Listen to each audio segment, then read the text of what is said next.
ఇక అనంతరం దొండగులు షాపులోకి బంగారు ఆభరణాలను ఎత్తుకెళ్లారు. గాయపడిన కళ్యాణ్ స్థానికులు ఆసుపత్రికి తరలించారు. ఘటనా స్థలానికి చేరుకున్న పోలీసులు కేసు నమోదు చేసి నిందితుల కోసం గాలింపు చేపట్టారు.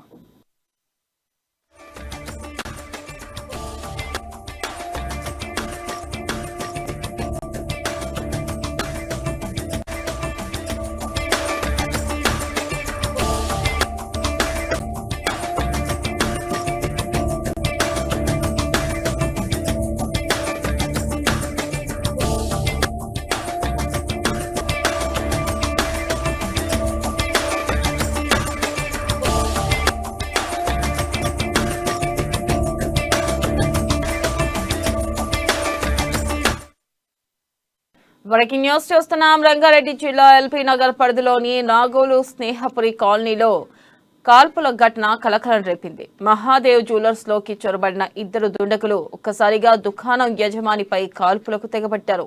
ఈ కాల్పుల్లో దుకాణం యజమాని కళ్యాణ్ కు తీవ్ర గాయాలయ్యాయి. ఇక దీనిపై మరింత సమాచారాన్ని మా ప్రతినిధి లిఖిత అందిస్తారు. లిఖిత, చెప్పండి, అసలుకి దుకాణంలో ఎంత మేర ఆభరణాలు ఎత్తుకెళ్లారు? ప్రస్తుతం క్షతగాత్రుని పరిస్థితి ఎలా ఉంది లిఖిత?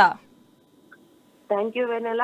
నిన్న రాత్రి 9 గంటల సమయంలో నాగోల్లోని స్నేహపురి కాలనీలో కాల్పుల కలకలం అయితే చెలరేగిందనే చెప్పుకోవాలి. మహాదేవ్ జ్యువెలరీ షాప్ లోనైతే ఈ ఘటన చోటు చేసుకున్నట్లు తెలుస్తుంది. అయితే ఈ యజమాని అతనితో పాటు ఇంకొకరు ఉండగా ఇద్దరు దుండగులు బైక్ పైన వచ్చి ఈ కాల్పులు అయితే జరిపినట్టు తెలుస్తుంది. గాల్లో 3 కాల్పులు జరిపారు. అలాగే ఈ ఇద్దరి పైన ఆ షాప్ లో ఎవరైతే ఇద్దరు ఉన్నారో వారిపైన కూడా కాల్పులు జరగడంతో ఒకరికి చెవి దగ్గర, ఇంకొకరికి ముక్కు దగ్గర కూడా గాయాలైనట్టు అయితే తెలుస్తుంది. ప్రస్తుతం క్షతగాత్రులను అయితే హాస్పిటల్ కి తరలించారు. వారు అవుట్ ఆఫ్ డేంజర్ గానైతే ఉన్నట్టుగా తెలుస్తుంది.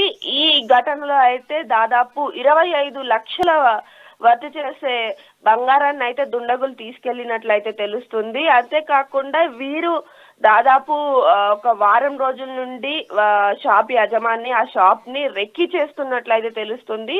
అంతేకాకుండా ఈ కాల్పులకు సంబంధించిన ఆ వ్యక్తులు ఎవరైతే ఉన్నారో, అంటే ఈ దుండగులు ఎవరైతే ఉన్నారో వారు ఈ రాష్ట్రం వారు కాల్పులు జరిపిన బుల్లెట్స్ ఏవైతే ఉన్నాయో అయితే వాటిని బట్టి అయితే వారు తప్పకుండా బయటి రాష్ట్రం వారనైతే పోలీసులు గుర్తించడం జరిగింది.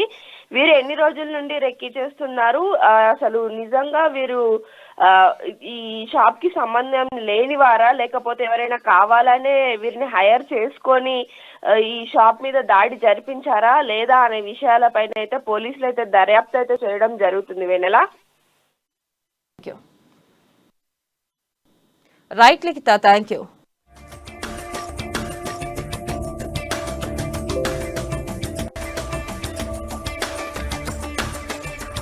అదే 9:30 టైంలో ఇద్దరు వచ్చారు వ్యక్తులు. అంటే మేము ఎదురు షాపు అది అయితే ఏంటంటే లోపలికి వెళ్ళి షట్టర్ బంద్ చేశారు. బంద్ చేసి కాల్చినట్టున్నారు. ఆ శబ్దానికి మా అందరికి వినపడింది. అందరం అన్ని షాపుల వాళ్ళు బయటకు వచ్చాము. లోపల నుంచి అరుపులు కేకలు వినపడుతుంటే వెళ్ళి షట్టర్ ఎత్తాం. షట్టర్ ఎత్తగానే వాళ్ళు మమ్మల్ని నెట్టుకుంటూ బయటకు వెళ్ళిపోయారు. వెళ్ళిపోయి పక్క లైన్లో వెళ్ళారు. అక్కడ బైక్ పెట్టుకున్నట్టున్నారు, పార్క్ చేసినట్టున్నారు. బైక్ తీసుకొని వెళ్ళారు. వాళ్ళని నెమ్మడిచ్చాము. అయినా సరే బండి ఫాస్ట్గా వెళ్ళిపోయారు. వచ్చి చూసిన తర్వాత వీళ్ళు ఇంజూర్ అయి ఉన్నారు. ఏంటని చూస్తే బుల్లెట్లు ఉన్నాయి. అక్కడ పోలీస్కి ఇన్ఫార్మ్ చేసాం. అలాగే 108కి ఇన్ఫార్మ్ చేసాం. అదే 9:30 టైంలో